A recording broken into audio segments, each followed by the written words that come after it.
تقریبا د شپې 2 بجې به وې. د درونټې تونل له لرې ځایه ښکارېده. چپ لاس ته روانو اوبو د ننګرهار ښار پر لور منډې وهلې. د سپوږمۍ رڼا د اوبو پر مخ یو عجیبه منظر جوړ کړی و.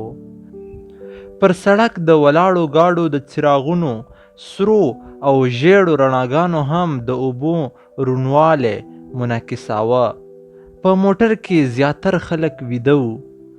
په لږه شېبه کې لاره خلاصه شوه او سور پلنګوچ لکه د مستې پیغلې په شان په منډه له نورو ګاډو څخه د مخکې کېدو په کوښښ کې شو. خاموشه خاموشي وه. صرف په خوا کې د یوه ګیرور سړي خرهار خوت. ما ته هم د خوب خاپیرۍ او ټالۍ راکولې. سر رانه هاخوا دېخوا ته. زه د منظرې په لیدلو بوخت وم چې ناڅاپه مې د تخرګ لاندې برخه یو څه وتخنېده. فکر مې وکړ لکه چې څوک راڅخه جیب وهي. ژر مې لاس ور واچاوه. چې ومې لیدل موبایل ته مې زنګ و. پورته مې کړ. په زنګېدلي آواز مې وویل السلام علیکم. وعلیکم سلام. څنګه دې موبایل نه اوچتی؟ دا لسم ځل دی چې ټیلی در کوم. کله دې موبایل بند وي او کله یې هم نه اوچتی. دا ولې؟ یاره نه یم پرې پوه شوی او تا ته خو معلومات دی که نه چې د کابل په لاره موبایل سم کار نه کوي. بیا ولې هسې لانجې کوي؟ ښه ځه سمه ده. دا خبرې پرېږده. چېرته په خیر راورسېدلی؟ دا دی در نږدې یم. د درونټې په تونل در داخل شوم. انشاءالله نیم ساعت کې در رسېږم. ښه ځه سمه ده. موټروان ته ووایه چې موټر په تیزه تیزه وچلوي.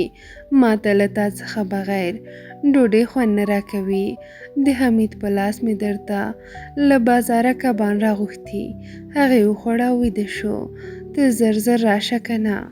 نو څه وکړم؟ څه پرنده خو نه یم چې در والوزم. خو موټر دی خپل مزل کوي. خیر دا 6 میاشتې صبر چې دې وکړ، نیم ساعت نوره هم معطله شه. انشاءالله په خیر درځم. ښه ځه سمه ده. په خیر راشې. موبایل قطع شو. موټر په کلار کلار له درونټې راواوړېد او د ننګرهار ښار ته داخل شو.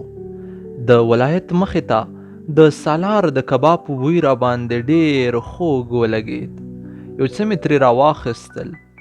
یوه رکشه مې تر کوره پورې سپیشل کړه. په زیړه رکشه کې سره څراغونه لګېدلي وو. یخنۍ مې زنه رېږدوله. ما فکر کړی و چې په ننګرهار کې به هیڅ یخني نه وي، نو ځکه مې له دفتر څخه هیڅ هم د یخنۍ د رفع کولو راوانخیستل. خو دلته یخني نوم نه لري مګر شته دی. څه شېبه وروسته رکشه د یو پوخ کور مخې ته ودرېده. دا زما کور و چې پلار مې ډېر په سختۍ جوړ کړی و. هغه دې الله تعالی وبخي. تل به یې ویل زما لوی ارمان د دې کور جوړول دي، او هماغه و چې جوړ یې هم کړ. رکشوان ته مې پیسې ورکړې. خپل لوی بیګ مې له رکشې څخه راوباسه. رکشې حرکت وکړ او ما د کور ودانۍ تر 6 میاشتو وروسته له نظره تېره کړه.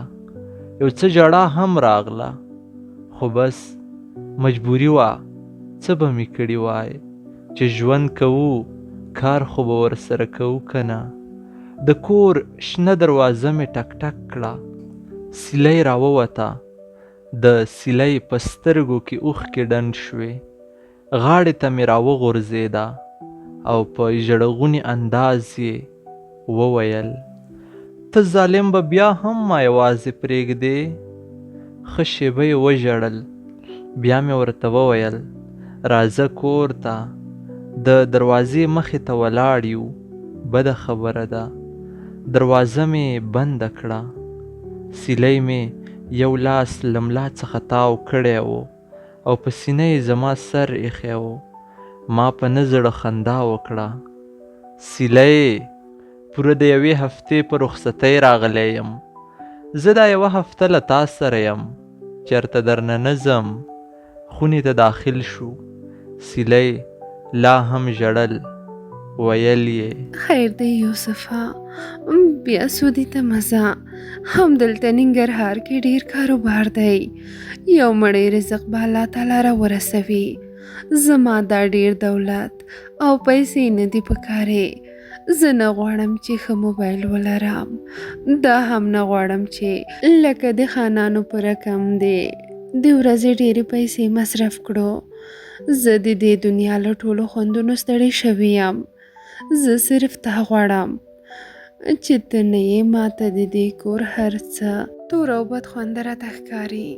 ستا په نشتون کې زه دې کور ته زندان وایم. که دا ځل لاړې شاید د نشتون په خفګان کې دې زه مړه شم. ولې ونه یې؟ زه خو دا دومره سختي ستا او خپل بچي حمید ته تېروم تر څو په دې دنیا کې بیا یو بل یوسف پیدا نشي چې د غریبۍ د لاسه په پلاستیکونو خرڅولو مجبور شي.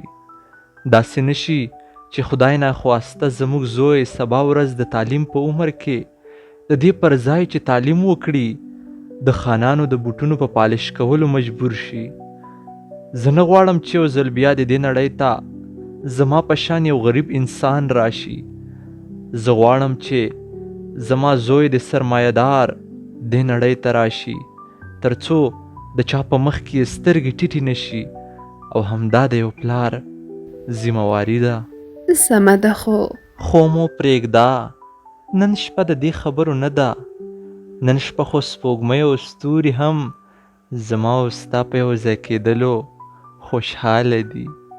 دا چې ته د شپږو میاشتو وروسته زما په غېږه کې پرته یې، سپوږمۍ زما او ستا په لیدلو ژاړي او شاید د الله تعالی دربار ته دا دعا هم کوي چې خدایه دا دوه مینان خو بیا سره جلا مه کړې. یوسفه پرون کمال راغلی و. ویل یې چې ملک صاحب زموږ د ځمکې پوله ماته کړې ده او ویل یې چې سړک پراخه کوي نو زموږ ځمکه هم پکې اخلي. نو وادي اخلي که نه؟ عالمان وایي چې د جومات لپاره ځمکه وقف کول دومره ثواب نه لري لکه څومره چې د لارې لپاره ځمکه وقف کول ثواب لري. خو کمال ویلې زه خپله ځمکه سړک ته نه ورکوم. که تاسې ورکوئ ورکئ، زه په خپل ځای کې د کلي لپاره یو روغتون جوړوم. ښځه سمه ده، دا دومره مهمه خبره نه ده. وبشي ته د خوراک څه راوړه چې سخت وږی یم. قربان په خپل کور کې به څنګه رانه وږی پاتې کېږي.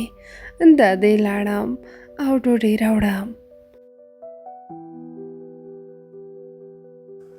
ډوډۍ مو وخوړه او په آرام ویده شو. دا ورځې ډېرې ژر ژر تېرېدې او دا د رخصتۍ ورځې بیخي نو د سترګو په رپ کې ووتلې. هفته تېره شوه او ما بیرته بیا خپل سامان وتړل تر څو بیرته خپل کار ته ولاړ شم. سیلۍ راته په آخري ځل وویل یوسفه خدای ته وګوره که چېرته کېږي نو دا وظیفه پرېږده. زه د فقر په ژوند کې هم له تا سره خوشحاله یم. سمه ده، زه ګورم که وشي نو ډېره به ښه شي.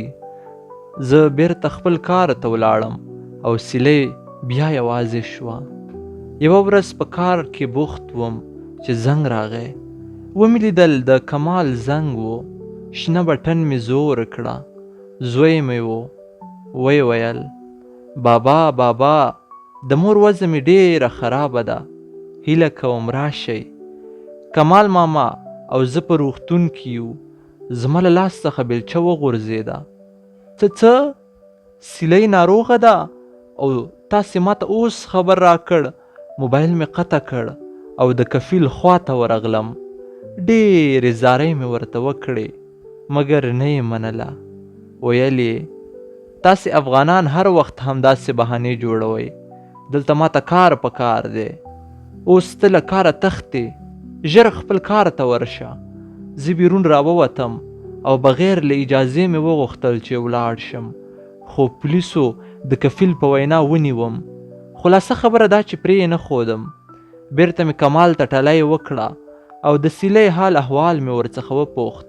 کمال وویل د سیلۍ حالت شیبه په شیبه خرابیږي. ډاکټران وایي چې وینې ته ضرورت لري.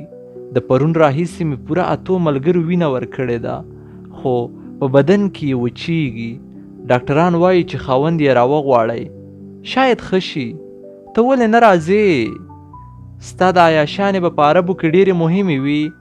بېغیرته، دلته د ښځه د مرګ په حالت کې ده او ته ورته خپل کار پرېښودای نه شې. ګوره کماله، ته ورسره یې که نه؟ فکر نه کوم که زما ضرورت پیښ شي. ستا خور ده، زه او ته څوک یو؟ خو بس چې هر څومره پیسې لګیږي زه یې درکوم. کفیل را سره ډېر په زارو ومنله چې 2 ورځې وروسته کولی شم چې ولاړ شم. کمال ته مې په یو ځل ښه ډېرې پیسې ورولېږلې. دا 2 ورځې هم تیرې شوې او زه افغانستان ته راغلم. هر کله چې کور ته راورسېدم نو زموږ په کور کې ویر جوړ و. ټول خپلوان راغلي وو. ټولو خپل مخونه وهل. زما په زړه کې تړک وشو او د درد اوښکې مې له سترګو څخه تویې شوې. دا چې کور کې پردۍ زنانه ډېرې وې نو ومې غوښتل چې بیرون میهمانخانې ته ولاړ شم. مخ مې راواړاوه. د مخ له را اړولو سره مې سترګې تابوت په سر په یوې نجلۍ ولګېدې. خیال مې شو هوبهو سیلۍ ته ورته وه. چې سترګې مې راواړولې نو سیلۍ د تابوت مخې ته ناسته وه. حق حیران شوم چې خوب وینم او که څه کیسه ده. خو دې وخت کې د سیلۍ سترګې هم په ما ولګېدې. را منډه یې کړه او غاړه یې رانه تاوه کړه. په ژړغوني غږ یې وویل: یوسفه، کمال یې ویشتی دی. الله تعالی دې له دې ظالمانو څخه خپل غچ واخلي. پای. د سادات ټي وي ټولو درنو اورېدونکو، دغه وه زموږ د نن ورځې لنډه کیسه چې ما سید ادریس سادات او زما همکارې مینه سیلۍ تاسې ته وړاندې کړه. تر څو پورې چې زه د بلې لنډې کیسې لپاره د خپلې همکارې سره ستاسې درنه حضور ته راځم، تر هغې پورې مو په لویه خدای سپارم. هر چیرې چې یاست خوشحاله اوسئ. د الله په امان.